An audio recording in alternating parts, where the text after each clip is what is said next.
Hello everyone, welcome back to my YouTube channel. आज हम बात करेंगे फॉलिकुलर मॉनिटरिंग के बारे में।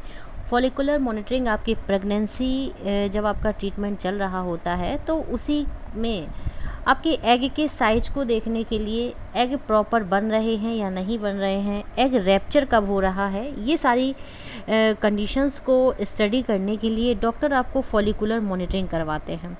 यहाँ ये एक फॉलिकुलर स्टडी की रिपोर्ट है जिसमें डेट दिया हुआ है, पीरियड का डे दिया हुआ है, राइट ओवरी, लेफ़्ट ओवरी और आपकी एंडोमेट्रियल थिकनेस, क्योंकि ये भी बहुत ज़रूरी होती है आपके इम्प्लांटेशन के लिए।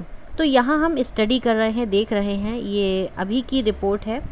देखिए 27/7/2023 की ही रिपोर्ट है। ये 9वां दिन जो पीरियड का होता है, ये पीरियड के 9th डे पर आपके एग का साइज़ क्या बना। तो राइट ओवरी में एग का साइज़ नहीं दिखा और लेफ़्ट ओवरी में भी नहीं है।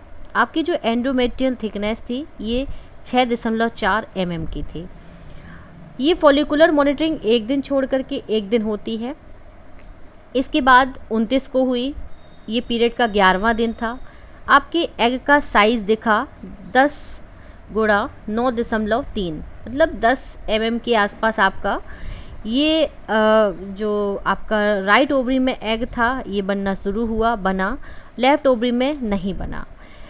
और एंडोमेट्रियल थिकनेस 7.8 mm की थी। इसके बाद फिर अगले दिन पीरियड के 13वें दिन 16 × 15 mm का एग बना। आपका जो प्रेगनेंसी कंसीव करने के लिए जो एक अच्छा एग होता है वो 18 mm के एबव होना चाहिए। 18 से 24 mm तक बेस्ट होता है।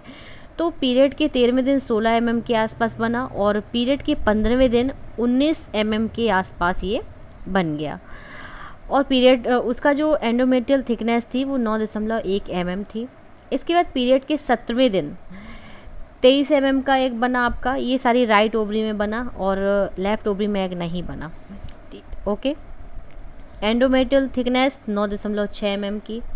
इसके बाद पीरियड के 9th डे पर जो एग का साइज़ था वो आपका बन गया 25 mm के आसपास। ठीक है। और प्रेगनेंसी कंसीव करने के लिए अगर आपका एग का साइज़ 18 mm से ऊपर है या 18 mm तक बन गया है तो ये अच्छा है, आप कंसीव कर सकते हैं।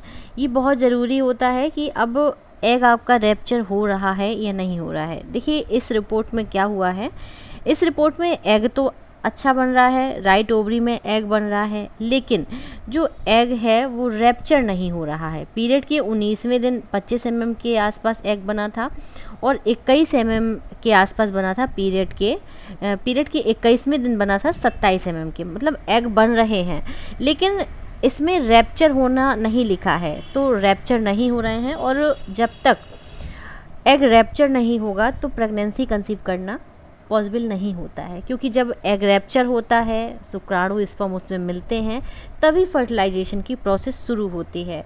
और 10 mm के आसपास इसकी जो एंडोमेट्रियल थिकनेस है वो भी अच्छी है।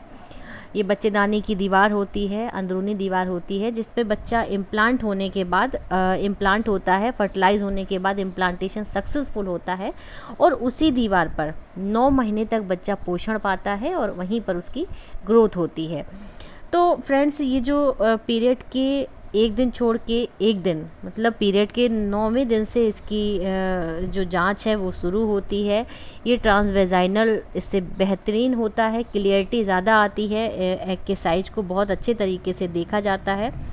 ये मेरे रिलेटिव हैं, उनकी रिपोर्ट है और जिससे मैंने सोचा कि मैं आपको शेयर करूं, जिससे कि अगर आप फॉलिकुलर मॉनिटरिंग करा रहे हैं तो आप खुद अपनी रिपोर्ट को भी चेक कर सकते हैं, क्योंकि हम लोग डॉक्टर को दिखा आने के बाद भी खुद भी उस रिपोर्ट को देखते हैं, चेक करते हैं कि क्या हुआ है क्या नहीं हुआ है।